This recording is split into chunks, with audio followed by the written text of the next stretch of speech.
Welcome to the Old Souls and Seekers podcast, brought to you by Satori Prime. Satori Prime lives at the intersection of nervous system regulation, somatic healing, and genuine transformation. And not the kind of transformation that looks good on a vision board, the kind that actually changes how you feel in your body every single day. So if you're someone who spent years searching through books, teachers, experiences, and every modality you can find for something that finally makes the whole thing make sense, you've come to the right place, because you know that the real work is not just about acquiring more information. It's about coming home to something you've always known but could never quite reach. In every episode, we go deep into the science, into the spiritual, into the lived experience of what it actually takes to become who you came here to be.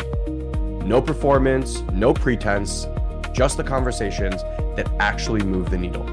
So let's dive in.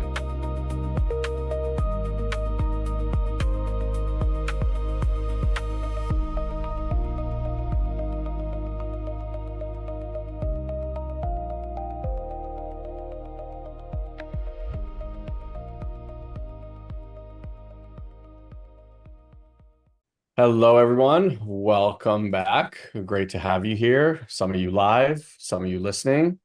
Hey, broski. What's up, buddy? What's up, man?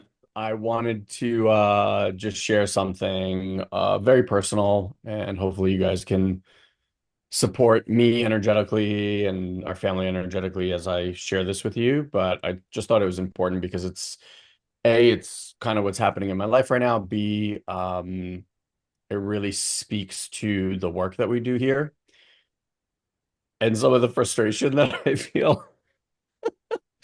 Well, you'll get it as I share it. So, my amazing daughter, Aaliyah, who's 13, yesterday was their first day of school. So her and Shia started school yesterday. And she has been working through for a few years now. She calls it anxiety. I think that's kind of like the label of it, but I don't really think that that's what's happening. But I'll share a little bit more of that in a second here. But basically, anytime she's like before a big event, it could be like a big dance competition, um, the first day of school, things like that.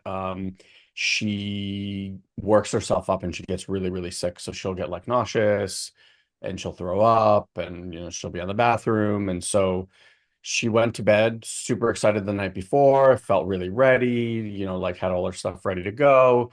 We spent the evening together. It was lovely. She ended up taking melatonin because she wanted to go to bed early. So she was like in bed already by like 9. But she woke up at 10:40 and like was nauseous and had to sleep on her bathroom floor and like go to the bathroom and puke and all that stuff. And so it was really, really rough. And the roughest part, I think, for us as parents is like, watching your kid suffer, I think is the absolute worst. And The worst. yeah, and especially when you feel so helpless in the matter, it's like it exacerbates the how bad you feel. And so Fanny's with her in the bathroom and she's like holding her hair and rubbing her back while this girl's like, purging her life out. And she was supposed to go with her best friend in the car and then felt like terrible, and didn't want to get in the car because, she was like embarrassed and afraid that she was going to get sick again, whatever. So anyway, she ended up making it to school. Fanny drove her to school and she ended up having actually a great day. Like she came home and it was a great day. She just had this like really monumental thing. But I share all this to say because at the end of it, she's been dealing with this for quite some time. She's been working with a therapist now for about like a year and a half. And there have been minor improvements, but nothing like substantial that I can say, oh my God, like you've really worked through this. And she sent a message she asked my wife, but then she also sent us a message saying that she's like sick of this and she's so upset by this. And Aaliyah sent this message. Aaliyah sent this, and that she wants to go on meds. Like some sort of, anti-anxiety meds. I Which I also have been can I interject for a second? I also absolutely. imagine Uh, and I don't know this to be true, but just a little background that Elon didn't say. Aaliyah is like a very hardworking girl. Somewhat of a, I would call her a perfectionist in Yep, loose terms. totally. Like beyond straight A student at school, highly capable. I mean, like organized, like you would not believe there. I've rarely met somebody her age that's as organized as she is. She cooks like lunch for her and her brother. Like she spends all Meal Sunday preps every like meal Sunday prep, for all like their lunches. for the two of them. He's older than her, by a year and a half. And then she's involved in singing, acting, dance, and not just like kinda. Like she's incredible. She did a one woman performance last time we were in Florida that she put on, and like I'm sure she did even better publicly, but she did it just as like a lark for us at the dinner table, and like we were like all bawling our eyes out. Like this girl is incredible at her Yeah, crafts. yeah, So her skill level is like through the roof, for somebody her age, even for people twice her age, it would yeah. still be like, wow, okay, so I'm wowed by yeah, what she's she's an able. extraordinarily capable human being, and so it's this interesting juxtaposition between how Yeah, she shows up and how she's experiencing herself in the world, which is, I think, not unknown to many of us, right? The story we have yeah. about ourselves versus how other people sometimes report about us. I know, like, I've run into that much in my life as well. So I just want to give that kind of background on this, that she's not like this like helpless being Oh no, who's not yeah, doing well in the world. It's like quite the opposite of that. So it's been an yeah, interesting series of events that has led to this kind of thing. yeah. Thank you for bringing that through. Yeah, I mean the girl basically has gotten 100 or above in every single grade, like for her entire life. Like she went to school yesterday and found out that in one of the classes there's no potential for extra credit. I was like, so she's like, that's very upsetting. I was like, why is that upsetting? It's just like because you can only get 100, like you can't get a 107. She's like, yeah. I was Yeah. like, okay. Her expectations are above 100%. Yeah, like That's it's not just even a like, yeah. Which, by the way, just so we're clear on this, that's not my wife and I expectations at yeah, all. at Like we don't all. put that on her at all. It's Yeah. like all self-created. Yeah, so thank you for bringing that through. And yeah, she's insanely capable. And this is like her thing, this is it's so interesting. It doesn't matter who you are, like you always got something, right? Like something to work through, and this is her thing. So anyway, when she dropped that, that was like I know that that's a plea for help, and she feels like she's tried so many things. So anyway, we got on a call yesterday with her therapist, which when we originally picked this therapist, I was like, Fanny was like, I want you to be on there. What do you think? Blah blah blah. And as soon as we got off the call, I was like, she's she's not great. And Fanny was like, what do you mean she's not great? Like Aaliyah loves her. Blah blah blah. I was like, she's run of the mill, like basic therapist. Like she's not going to help her in what she needs help with because she's like cognitive behavioral therapy. It's like, they're going to talk about stuff and all that. So anyway, we got on a call with her yesterday and I asked point blank, I was like, what are the kind of things that you guys have been working on? She's like, we've talked about how she has these different parts of her brain, and the worry one, and the one that's scared, and the one that's anxious, and blah blah blah. I was like, okay. I was like, have you done anything about helping her regulate her body or like understanding the sensations of the body? And she's like, no. Which is exactly what I knew a year and a half ago when this whole thing started. I was like, this is not something that Aaliyah's gonna understand her way out of. Like, this is a felt sense experience. So I sat here yesterday and actually like one of my people from one of our courses offered to do a session on me, just knowing what I was going through. And I sat there and Aaliyah came in to my session. And what I've noticed, and this again, you probably recognize this, broski, like dad was kind of going through the same thing where it's like, when you have a body sensation, like our dad's was dealing with stuff in the heart, my daughter's more with like belly and nausea.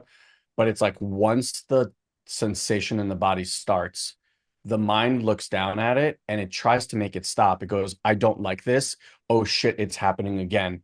And it's almost like that pressurization of the mind working with the physicality of the body. It's like one is now feeding the other because the more you're pressing on it and going, I don't like this, I don't like this, I don't like this, the more this exacerbates. And then you're on this loop. And so for her, it's almost like the tools that she's been working through with therapy. I said to her yesterday, like in the session, what I saw was it's that pressurization. And I was like, what I saw was that with her system, it's like when that happens, she loses access to her feet.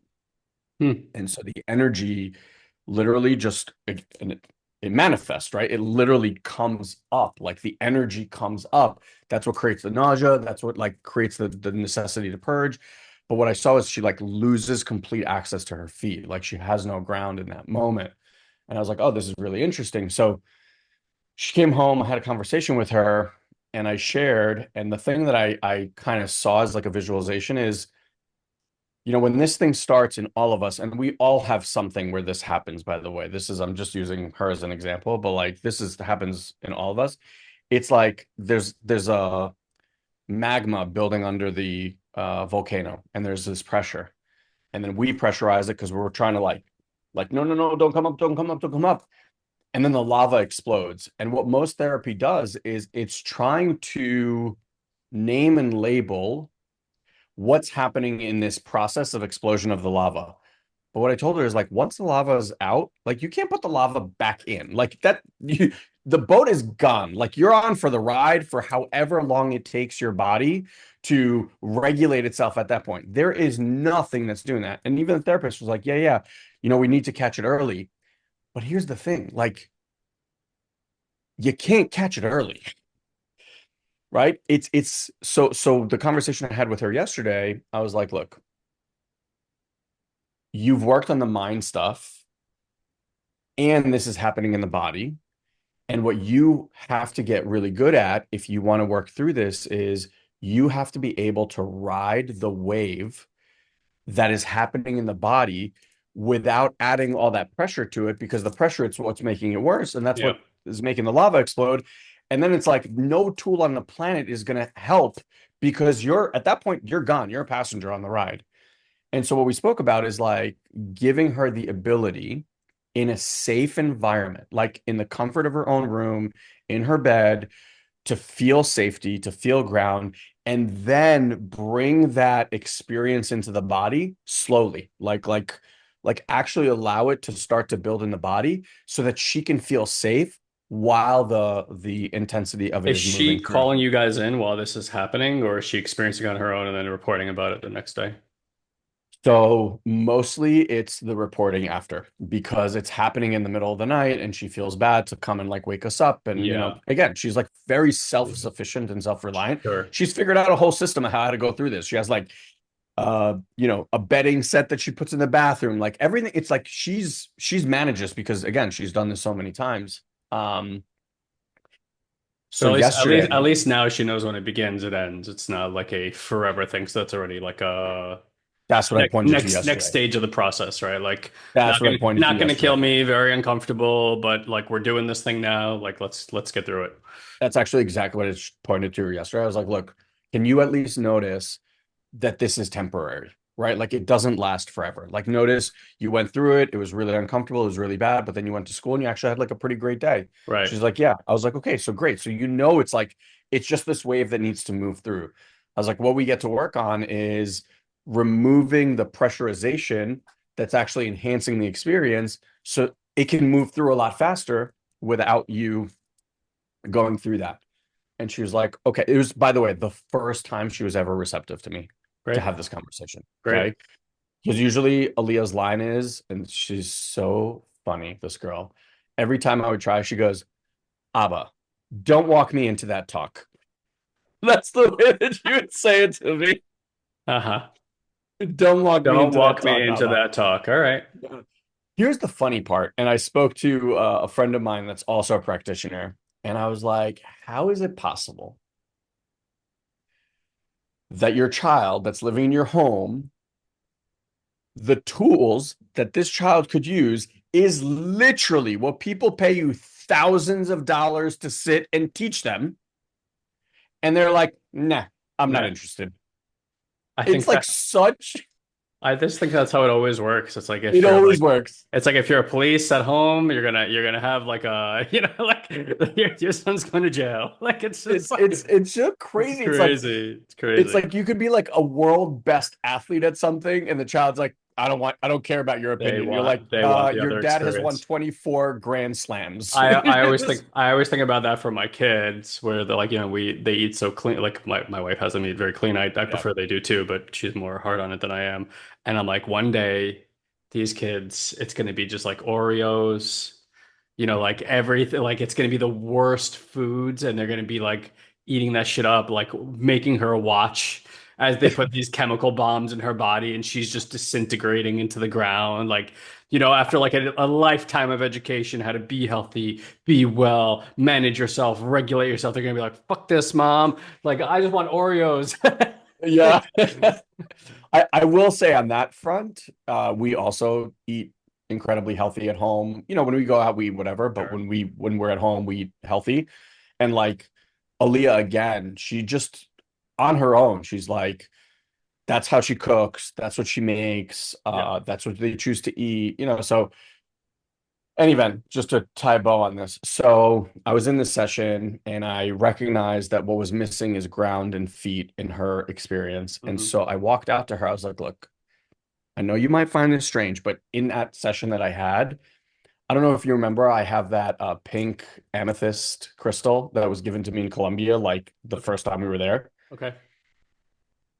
And so I was instructed in my session to like hold it and imbue it with a ground. And it's been imbued with so much healing in ground. Like it's astral traveled with me in every single place ever. It's my stone that like helps me find ground. And so I offered it to her. I was like, hey, listen, like this has helped me so many times in all these places where I've lost connection or like I feel very unstable, blah blah blah. And for the first time ever, she said yes. She like took it from me Mm.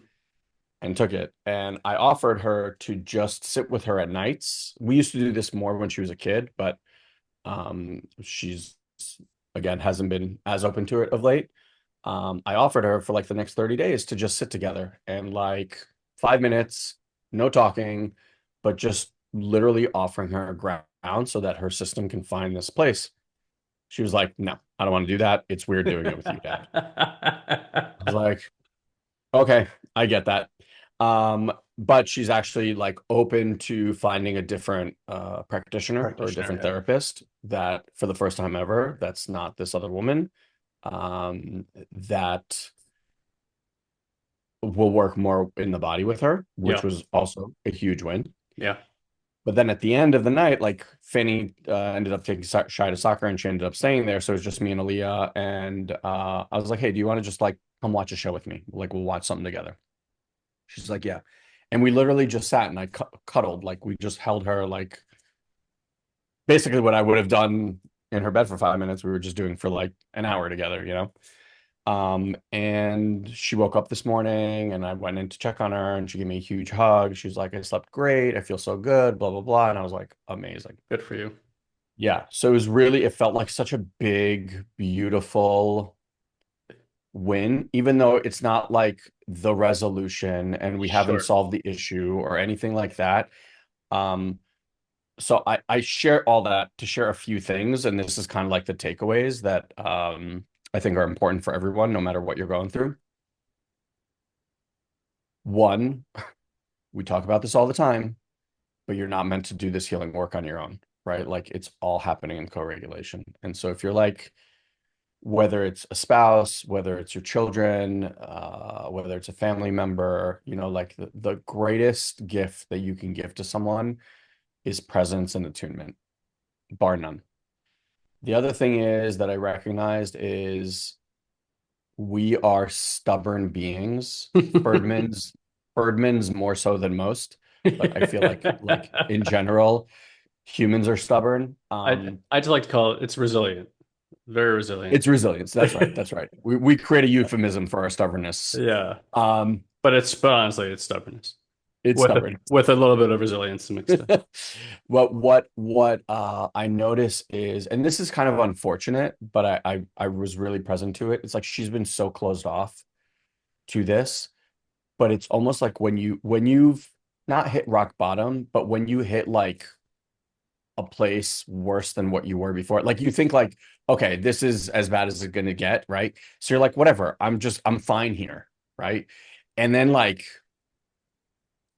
the basement door opens and you drop and it like hits a little lower. That's where people actually become more open and receptive to trying something new and taking action. And fortunately, unfortunately, that felt like yesterday for her. It was just like a really, because she went to bed, she felt great. Like it just kind of walloped her out of nowhere. Um, and so in a way, it helped me even recognize in my own life at this moment that like, however difficult you think your situation is, there's always a more difficult situation there as well. And being grateful for where you are, as difficult as it might be, knowing that there's like a whole other trap door that you never even thought of that can get so much worse. And and in a way, still like that drop or that challenge is what shakes us awake at times to be open to receiving support or trying something new. And I'm watching it happen with like a 13-year-old girl. And I know this happens with our clients. It happens to myself. Like we're in a situation right now where I'm like, oh my God, what the fuck is happening? But at the same time, I sat there and I was like, you know what? Could always get Like I worse. exactly. Like I'm still grateful for where I'm at. And when I was at Bromo Gang with the guys, like Betty said something to me. He goes, "It feels like you're in ceremony." And I was like, "Yes, that's what it feels like." But the ceremony this time is really long. That's what I was gonna say. When does the ceremony end? I know, Because I know. it's been about a decade. I know. No, I'm with you. Like Yeah. I get it, but it Yeah. really does. Like this time, it really feels like it's a ceremony, and there's a big ass lesson that I'm here to receive. And so I'm like my go-to of late, the two things, and maybe you can resonate with this also, like the two things that become very clear to me is one, reconnecting to my higher beings, like those that are supporting me, and really feeling that support is here. Like I'm taken care of, even though it looks like there's no light at the end of the tunnel and I don't know which way we're fucking going, any of that. But it's just like reminding myself to reconnect to the angels and my guides and just like feeling them holding me through this and like we're right here with you. Like you're not alone. Has been really important. And the other thing that's been really interesting is um I feel like when you're in these really difficult places, the contraction feels like something cuts me off from connection and I get into this isolation mode and then I forget the gifts and the music that I have, like the magic and the gift that I bring, it almost like diminishes. And so I'm practicing like connecting to source and recognizing like that I'm held and supported and also connecting to and reminding myself of the gifts and the magic that I bring through because like in these moments it almost feels like it all disappears because like when nothing's working you're like I'm the biggest piece of You shit doubt like blah yourself, blah blah. yeah. Yeah, but it's like I'm still that same being. I still have the same gifts. Like I can be in this difficulty in the ceremony in this process but like I can still own all my magic and all my gifts. And so even yesterday, like going with her, it was just this beautiful reminder of all of these different things for me. Um, yeah, so I just that's kind of what's been here for me. I want to speak to something for a second. There's a version of you that has been in the personal development space for a long time. You've read the books, you've done the programs, had the insights, and that still feels like something fundamental has not shifted yet. If that's you, I'm not going to tell you that one more piece of content is going to be the thing that changes it. What I will tell you is that the missing piece is almost never more information. It's an experience, a direct, live, embodied experience of your nervous system actually moving into a different state with a framework to understand what just happened and how to keep it happening. That's what our live workshop delivers. Your nervous system comes in one way and leaves another. Thousands of people describe it as the thing that finally made everything else click and fall into place. Not because we teach them something, because they feel something in their body they have never felt before. So come experience it for yourself. satoriprime.com/workshop. We're live almost every week, and we'd love to have you there with us the next time. Again, satoriprime.com/workshop. Now back to the show. Yeah, I can relate on so many Yeah, I fronts. know. Yeah, I've gotten to the point where I'm like, okay, I don't know. Here's what I don't know. I don't know if we're in a particular window of time, and I don't mean just me and you. I think Humans. humans are in a really particular, interesting window of time where like that compression is just being intensified for, I'd like to believe, um, something really beautiful on the horizon, and that's just Yeah. an unnecessary thing right now because it kind of like with her, it's like you look away, you look away, you look away.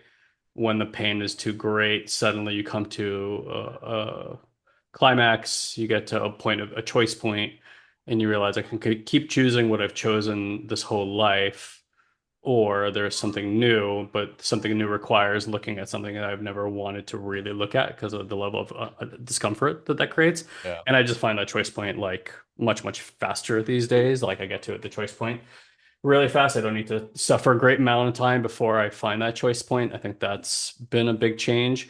And or the opposite is true, which is like this is just the way it is, or maybe the way it goes for this lifetime. Having said that, like what I try to remind myself is that like none of this is actually real. It's being generated from my experience, and I often realize that the any sort of suffering that I'm in is not really an intellectual suffering at all. And if I spend my time trying to deal with the intellectual suffering, I get nowhere anyway. Yeah. So I also feel like Mandy and I were having a pretty difficult conversation 2 days ago, right when we got back from Santa Barbara on Sunday night. And she had mentioned like a pattern, and that's like a deep well in my system. That's like it's a really like an unconscious tick that I've had since I was a little boy. Like I can't remember a life without that, basically. Wow. Um, and no matter how good life gets, I could feel that part hanging around, turning the wheel in its direction. And Mm, that seems really out of my control. Like honestly, like that's how it lives. Having said that, what I have today that I didn't even have a few years ago was other real hallmark experiences that I had been having since I was a boy that suddenly I'm not having. And I was actually sure at this point in time, based on the amount of work that I had done, the investment of time and energy and sweat and fear that had been put into it, I was also kind of at a point in my life where I'm like, this probably won't change in this mm. lifetime. That's what this being just lives with. Um, and so suddenly those things are not really there, which is Wow. wild to me. And so I also have that In the now. midst of all of this. Yeah, so now I have that too, where I'm like, well, you didn't think that was going to change. And, definitively I could say that that's changed. And then I feel the pull of how resistant that old part is to not wanting to claim that things can change. Like Oh, wow. it doesn't even want to do that. And a lot of it is not its lack of desire to change. It's a lack of desire to be disappointed. Like a real heartbreak type of sense that Yeah. it's like it doesn't want to feel that how bad that feels, and it would prefer it would prefer to live in some level of numbness or exasperation or upset than to let it all go. And it's so funny because I see it, I'm aware of it, and I want to say I'm helpless to it, which I don't doesn't really feel true. That's what my brain wants to say. But like it feels more like I'm not going to apply any more pressure. And maybe this is wrong on my part.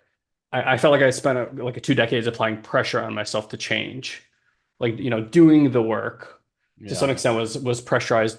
Like, and there's maybe some right and wrong in that because it's like there's the like, hey, there's the intent to do this thing, but then like other parts of me are like, well, those things just happen on their own accord, then their own timing, and I'm not really in control of that timeline. And so there's a little bit of a quarrel inside because part of me is like, am I just being selfish and holding on Mm. to this thing that I see? And I could see the impact that it's creating in my life and my relationships and elsewhere. And I'm the reality is like I don't know. I think part of the mechanism of this part or of most parts is to create enough confusion to have you not move forward in one direction or the other, Hmm. where you feel the bind. You literally feel the bind. Um, yeah.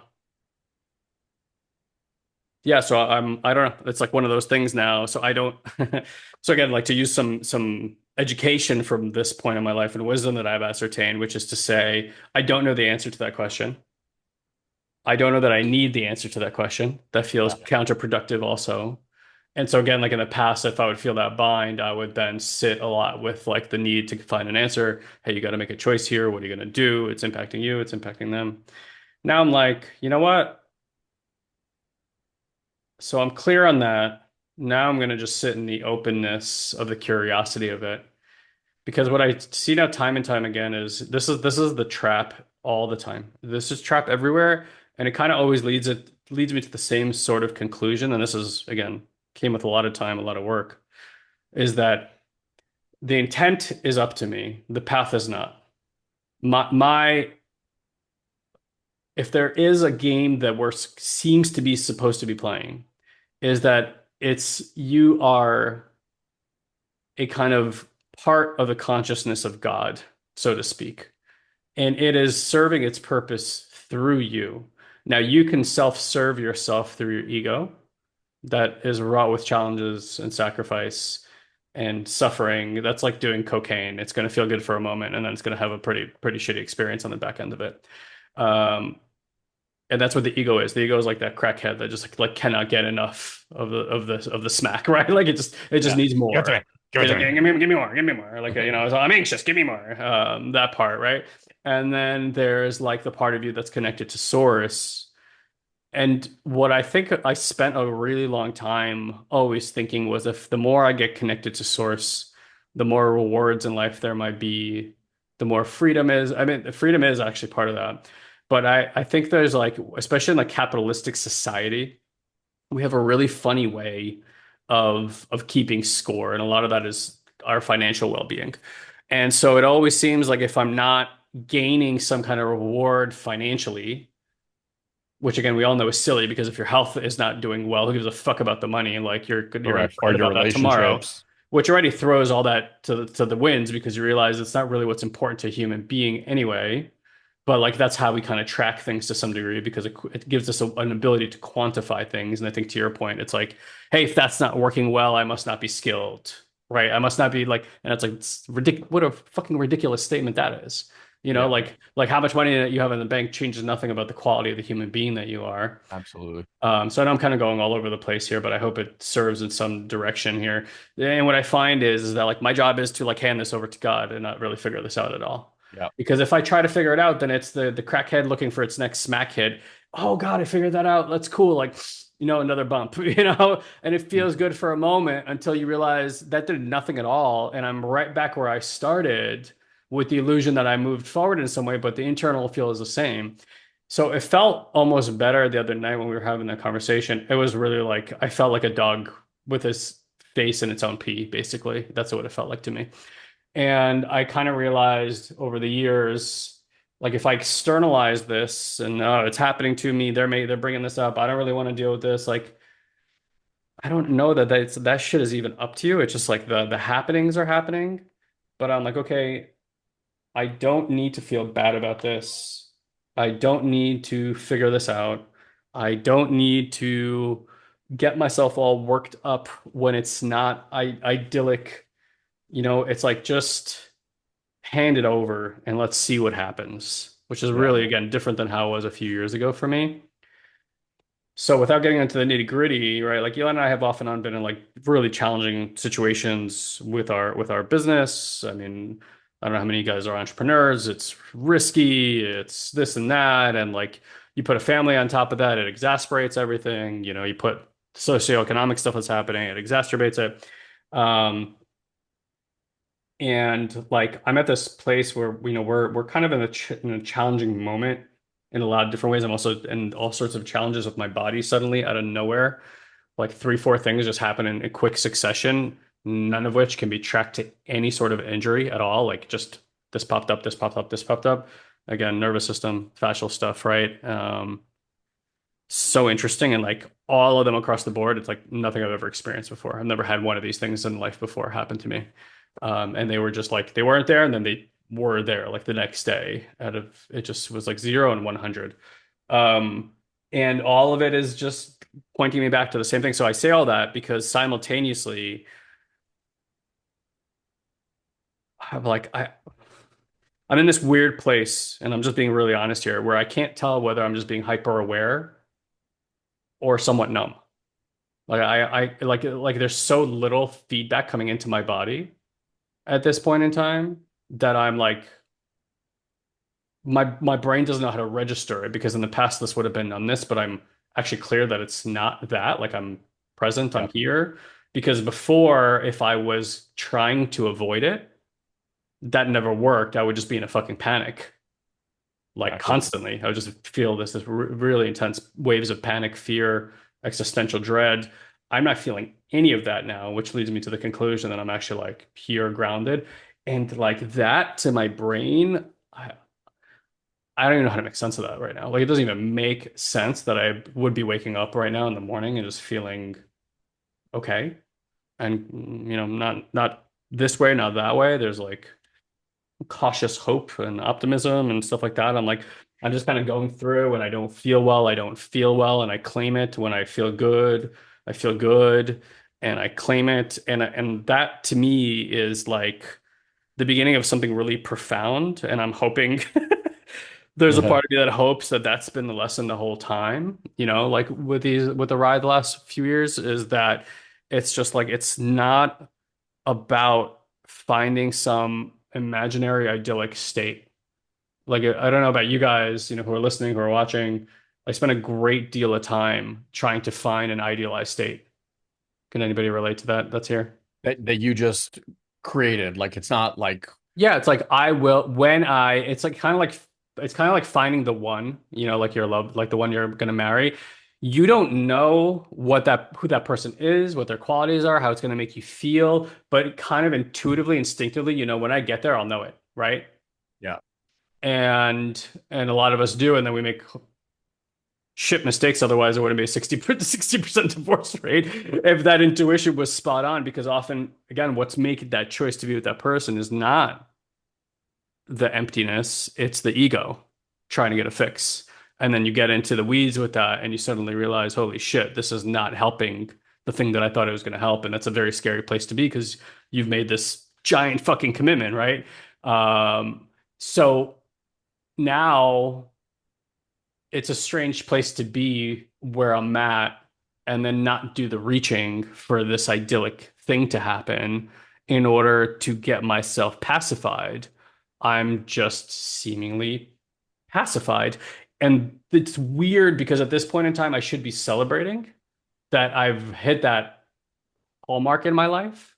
But since it's so unusual, I don't know what to do with it. Like, yeah, Yeah. like it's so unusual that I'm like, I don't know. I don't want to come to any conclusions around it. I just want to like kind of let it be. And then there's my mind chattering behind me, which is like, that's not safe. we got to do something. We got to start moving the ball forward again. We got to get some quote results here.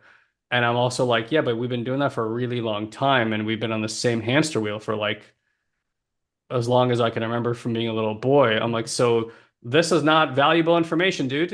Like, yeah, Yeah. so we're gonna sit here and we're just gonna be with the what's going on in life. We're gonna be here what's going on with the body, and we're just gonna like remain curious in the face of all this uncertainty. Yeah. I mean, even the example of, like turning off the ads, for example, it feels like the universe keeps showing you something, and I'm sure we all have this area because I've spoken to so many people where you feel like you're hitting your head against the wall over and over and over. Like you keep trying and then you're like, okay, that didn't work. Okay, let me try this other thing, and that didn't work. And you like just keep beating your head against the wall, and God's just sitting next to you and is like, I can take this at any time. You just hand it over to me. And you're like, yeah, just one more thing. Let me just try this. This is one other route, right? And you just keep hitting and hitting and hitting.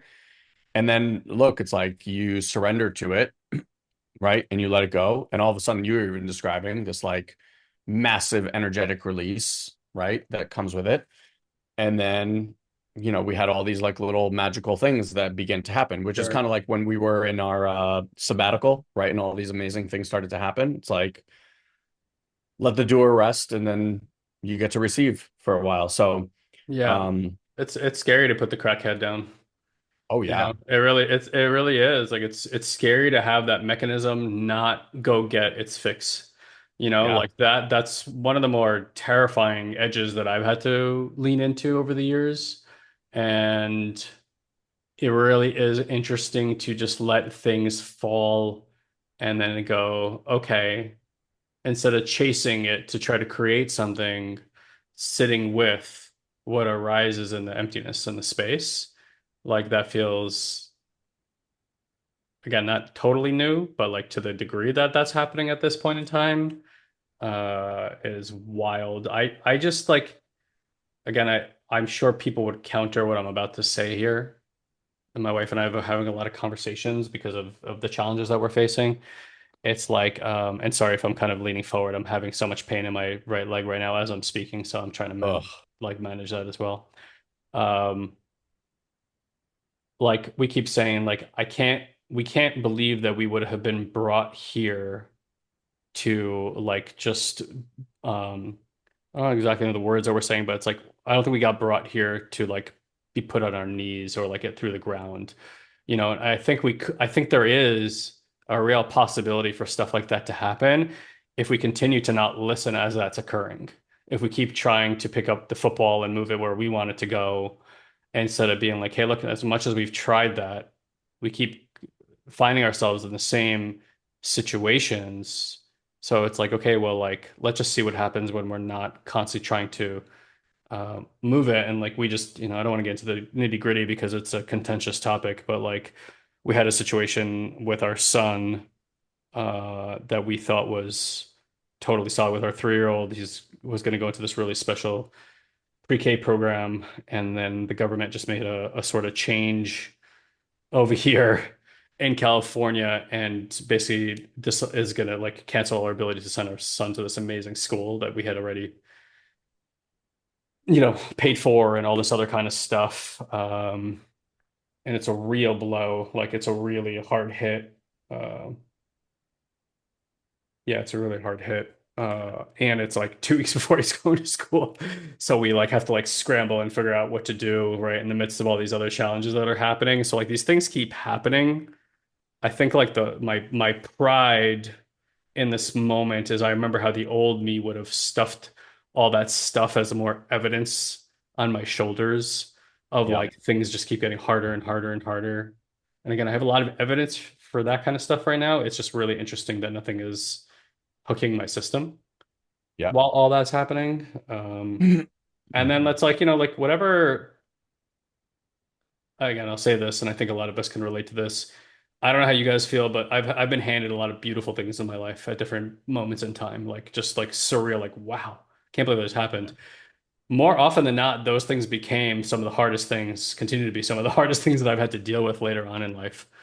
then it's like the opposite is true. These moments come that feel really, really challenging, and then you give it enough time, and it's like the best thing that's ever happened to you, right? Greatest gift, yeah. And I try to imagine myself as like an 80-year-old, hopefully not sitting in a rocking chair, at that time, but like reflecting on this period of time in my life and saying what most of us will probably say at that point, which is, I wish I would have known where this was going to end up, because how would I have shown up In that moment. in that moment had I known where it was going to end up, instead of being in the fear, instead of being in the chaos, instead of being in the Yeah. worry. I would have been more present. I would have been more aligned to it. And I've heard a lot of people, very successful people, mention that as they get, into more advanced age.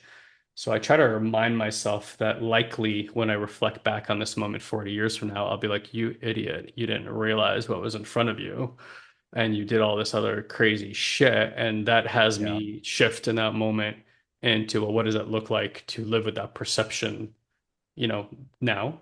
Yeah. And that's been really helpful for me. Yeah. So true. Quick pause before we keep going. If what we're talking about in this episode is landing for you, if you're feeling that pull towards something deeper, something that goes beyond just information and actually moves things into your body, I want to tell you about a live training the guy and I do almost every week. It's called Rich and Regulated Workshop, and it's the place where everything we teach on this show becomes something you actually experience rather than just understand. In one live session, we walk you through the core nervous system framework that has changed thousands of lives, not as a lecture, but as a direct embodied experience. You leave with your nervous system actually shifted, not just your thinking about your nervous system. So if you're ready to stop collecting insights and start actually integrating them, come join us live. Simply go to satoriprime.com/workshop. Again, that's satoriprime.com/workshop. We look forward to seeing you there live. Now let's get back to it.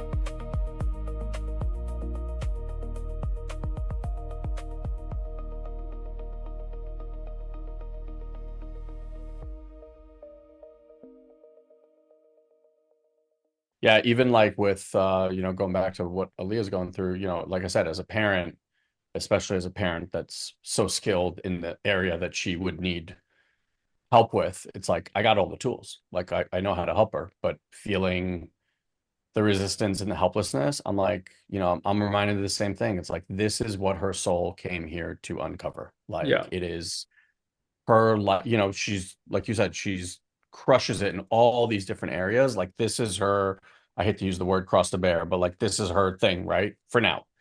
for But I now. also know because of all the things that I've been through, it's like these are the challenges that set you up with the tools necessary for whatever it is that you're going through down the road. Like this is her ceremony Mm. is this. And it's just I can sit and I can hold her through it, right? Like we did it with our dad over the last couple of years, where it's like he was going through something really challenging, and it's like you feel helpless, and all you want to do is like support, and it's just like, okay, this is what this person's journey is in this moment. So, Well, the reality is, as I sit here and kind of reflect on her, it's the thing that makes her successful is the same thing that's creating the challenge. hmm The pressure that she uses to be so successful is the pressure that she's feeling when she's feeling that way. And that's the truth for all of us. And that's because nothing is singular, nothing is one-sided. The thing that you're so true. best at is also the thing that creates the most stress in your life, right? Same thing for me. Like all the things that have driven me to have the wisdom that I have today also create all this hardship and stress and pull all these kind of challenging things into my life simultaneously. And that's why it's hard. It's like nearly impossible to separate one from the other. And I would even go further just to challenge you a bit is that you may not know how to help her Yeah, because her path to her growth may look nothing like what your path to growth look like. It's totally. like, so she may never connect with this work. She may never want to do any of this. And like with dad, like that was what you know, I realized kind of early on in that experience, I'm like, I may not know how to help him. Like my ego Yeah, may be saying, I have the tools for you. And there may be some truth to that, but like same thing for him, right? Like it's always the same. What's creating the hardship in his life is also what's created success in his life. And so it's like, how do how do you disengage from one because you're so identified with it? And it's like, I think intuitively that part of you always feels fear that if you go deal with it and it's no longer going to be there, that you're not going to be safe. It's like a parent that feels like their child's not going to be safe.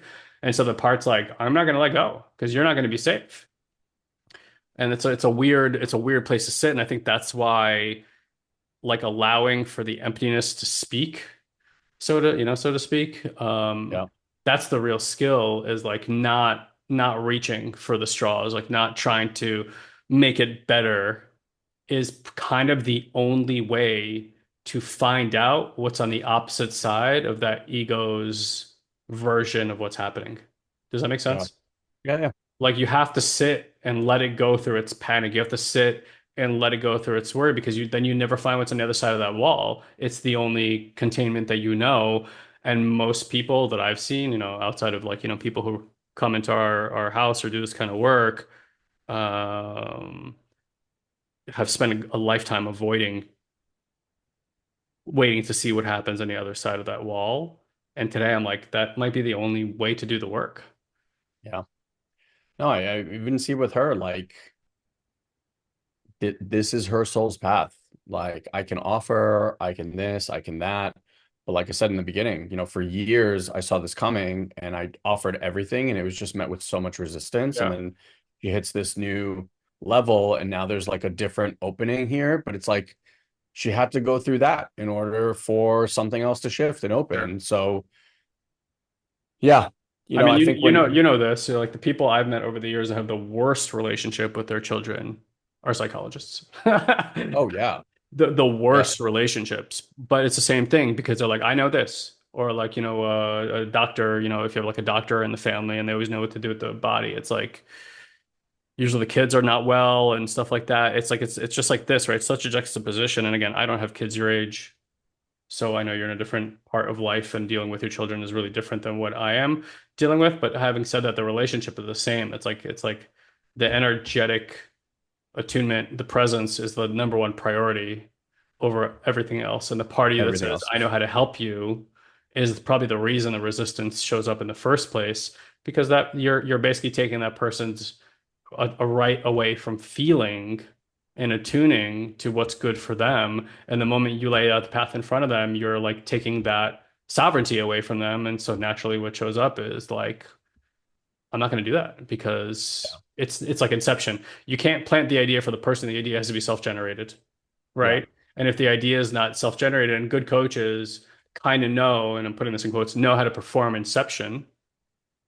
And like I remember when we were doing a lot more cognitive behavioral type stuff, the way that I would do that, and this is not to say it was manipulative, but like how I learned to do that is stop directing people what to do and start hmm, telling them stories about your life, yeah, because the story is the lesson. You want to hear the hero's journey of how somebody who felt this way suddenly feels that way. But if I talk about me or a relationship I have in my life, my grandma, my spouse, whatever, my children, and you have children or grandma or a spouse, you're not thinking about my wife or my children or my grandma. You're thinking about your grandma or your spouse or your children. We have an ability as human beings to transpose our consciousness from the point of view of another person. That's why we love movies, right? You're like watching it, yeah, you're like transposing your consciousness into that. You're imagining yourself like, why is a scary movie scary? Like this thing is happening to somebody else. You're not even there. Like, why should you be yeah, in a panic when you're watching that? Because you're transposing. What if I was in that situation? What if I was next to that creaky door? What if I closed the mirror and the fucking ghost was standing behind me? Like panic, right? We can't help ourselves. And so a way to create inception is to have great stories about transformation, about things that you've learned in your life. You tell the stories, another person transposes their consciousness, and then it feels like the idea is self-generated because you don't tell them, but the story gets in and somehow, some way begins to shape that person's point of view. absolutely, absolutely. Well, I do have two announcements before we complete today that I just want to share. Um, two opportunities for you guys. So one, again, in light of all of this, I went down a deep rabbit hole of looking to find a very specialized type of therapist for my daughter, only to find that they are very hard to come by. And the ones that are very expensive. Hmm. I was finding people like I think like the minimum was like 500-600 bucks, and then upwards of that. So my first opportunity and announcement is we are running a summer special right now. If you guys want to work one-on-one with one of our very skilled and very trained coaches, these are people that we have worked with for years. They've already been coaches, most of them for 5+ years with us. So these are very, very seasoned people. We are running a summer special right now where you can get sessions, one-on-one sessions for as little as $175 a session, which is, I mean, look around at therapists. I'm telling you, like Mhm. the most basic, no skill cognitive behavioral therapist is going to cost you like 250 bucks. And this is infinitely better than that. So if you're interested, Broski, what is it? It's the link that you created for me. It was Yeah, satoriprime.com/WA for WhatsApp. Ilan, Ilan. And you can just perfect. it's a direct link to Elon's WhatsApp. Just send him a message like support or coaching or something like that, and then you guys can go back and forth, have an honest conversation, and see if it's in alignment for you. Yeah, and basically I'll just ask a few questions, see what you're up to, and let you know if we can help you. And if not, I'll let you know like where else I would look to get that kind of support. So that's one, satoriprime.com/WA Elon, Ilan. The other one is Guy and I were talking, and we know we have a ton of people in this community.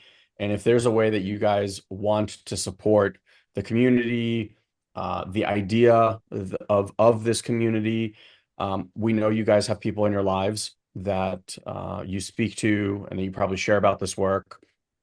And if you want to introduce them to this work and you want to introduce them to us, we are creating a referral program where you can earn up to $1,000 for a single referral. Obviously, depending on what they register into, but there's different levels. But let's say up to $1,000, for like a few $100 to $1,000 just for making a single referral. So if you have people in your life and you want to introduce them, then again, you can use that same link and you can just message me on WhatsApp and say, hey, my friend John is going through this, would love to connect with you, and I'm happy to have a chat with them and see if we're a good fit for them. Generally, Um, I'll just say that's what works best, like a warm introduction, like on WhatsApp or something, Correct. just to have a conversation is probably the easiest thing. I mean, certainly you could send them podcasts and content that we have online, but people's schedules are busy. They tend not to watch things when you send it to them. Yeah. And, like at the end of the day, like we all just want to have a conversation with somebody that can like honestly listen and say, hey, look, here's how I can support you, or hey, this work is not for you. I mean, I can't even tell you how much we have helped other services and businesses grow by doing simple things like that. Like Elon and I think maybe whether it's landmark days or otherwise, we just like learn the power of enrollment and like service to other people. And when we find like great stuff, we're like the ones that shouted from the rooftops. So if you're getting, value from this work, what I would just tell you again from somebody who is like a master enroller in programs. We were top affiliates and a massive network online. Like that's how we did all those things. It's really just the power of enrollment. Here's what people don't do well when they make an introduction to programs is they make it weird. They make it weird. They over explain, they try to justify through their own experience.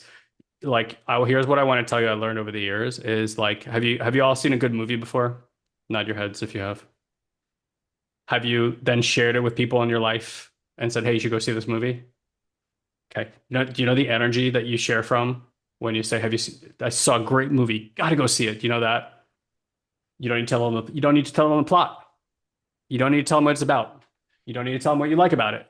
Right. And there's no attachment on whether or not that human being likes that movie or not. At the end of the day, you just made an Or offering. even goes to see it or not. Yeah, whatever it is, right?